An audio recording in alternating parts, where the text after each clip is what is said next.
हाँ, तो 5.2 खत्म हो गया। अब 5.3 के लिए हम लोग को एपी को जोड़ने का बात है। आप पेज नंबर 118 में देखिएगा, क्वेश्चन नंबर 20 के नीचे लिखा है कि एपी के प्रथम n पदों का योग। तो उसका फॉर्मूला यहाँ पर बॉक्स में बना हुआ है, चाहे तो ऐसा होता है चाहे तो ऐसा होता है। अब ये फॉर्मूला कहाँ से आता है उसके बारे में थोड़ा सा बात कर लेते हैं। मान लीजिए कि एपी का पहला पद ए है, सार बनकर डी है और पदों की संख्या n है। तो हमको पहला पद से शुरू करके प्रथम n पदों, कहने का मतलब पहला से शुरू करना है। जैसे बोलेगा एपी का 4 पद को जोड़िए, बात को समझिए। एपी का 4 पद को जोड़िए। एक तो एपी दिया 2 + 5 2 5 8 11 14 और बोला कि 3 पद को जोड़िए।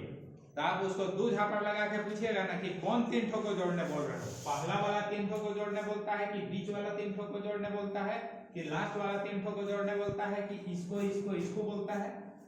क्लियर होना चाहिए।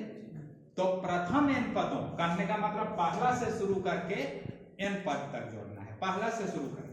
ठीक है, तो सिद्ध करें कि n पदों का योग माने प्रथम n पदों का योग Sn कहने का मतलब सम ऑफ n टर्म्स बराबर n/2 माने पदों की संख्या बटे 2 गुना a माने पहला पद प्लस an माने अंतिम पद। यही फॉर्मूला से आगे और फॉर्मूला बढ़ेगा। Sn बराबर n/2 2a माने 2 गुने पहला पद प्लस पदों की संख्या -1 गुने सार पद। तो इसको प्रूफ करके दिखाते हैं।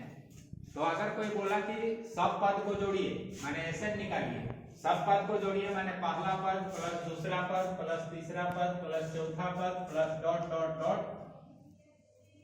अंतिम पद, अंतिम पद से पहले वाला पद, अंतिम पद से पहले का पहले वाला पद। जैसे हम लोग बोलते हैं ना सेकेंड लास्ट और थर्ड लास्ट, तो ये सेकेंड लास्ट टर्म है, ये थर्ड लास्ट टर्म है, माने पीछे से दूसरा पीछे से तीसरा। तब Sn को A1 को A लिखते हैं, A2 को A + D, A3 को A + 2D, A4 को A + 3D, फिर An को An ही रहने दीजिए।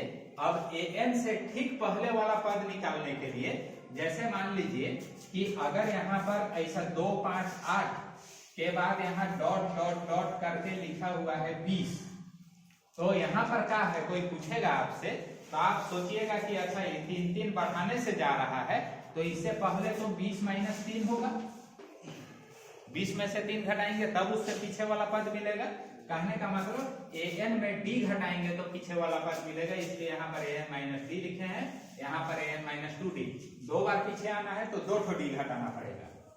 अब अगला वाला Sn में क्या किए हम कि ये वाला चीज ये इधर से लिखा हुआ है और अभी Sn लिखे तो इधर से लिख दिए, माने यहां से उठा के यहां पर लिखे, यहाँ वाला को इस जगह लिखे, यहाँ वाला को इस जगह लिखे, यहाँ जो रहा होगा उसको यहाँ पर लिखे। ऐसे ही नीचे करते करते ये वाला पद को यहाँ लिखे, ये वाला पद को यहाँ लिखे, ये वाला पद को यहाँ लिखे, माने उधर से जैसे क्रम चला है पलट के वापस लिखिए और इसको जोड़ दीजिए। तो Sn और Sn मिलके 2Sn, A और An मिलके A + An। अब जब हम इसको जोड़ेंगे तो A + D + An - D, तो -D और +D कट जाएगा तो बचेगा A + An। यहाँ पर इसको और इसको जोड़ेंगे तो A + 2D + An - 2D, तो ये 2D कट जाएगा, A + An बचेगा। वैसे ही सब में A + An बचते जाएगा। अब यहाँ कई ठो A + An है, 1 ठो 2 ठो 3 ठो 4 ठो, जा बीच में डॉट डॉट डॉट आ गया। तो पकड़ने के लिए यहाँ पर 1 लिखा है माने 1 ठो, यहाँ तक में 2 ठो, यहाँ तक में 3 ठो, यहाँ तक में 4 ठो, तो यहाँ तक में कई ठो n, माने कुल मिला के यहाँ पर n ठो A + An है, तो इसीलिए 2Sn बराबर n Guna A + An। Sn को यहीं पर छोड़े, 2 नीचे जाके भाग लग गया, तो n/2 गुने A + An, ये पहला फॉर्मूला आ गया। इसी को आगे बढ़ाएंगे अगर, तो Sn बराबर n/2, A को A लिखे और An का फॉर्मूला यहाँ पर लिख दिए जो पीछे पढ़े थे, a plus n minus one into D, तो a प्लस a बराबर 2a और n minus one into D यहाँ पर हो गया, तो Sn बराबर n/2 into 2a plus n minus one into D हुआ। तो कल से हम लोग 5.3 को देखेंगे, इसी फॉर्मूला से बनेगा वो सब क्वेश्चन। ठीक।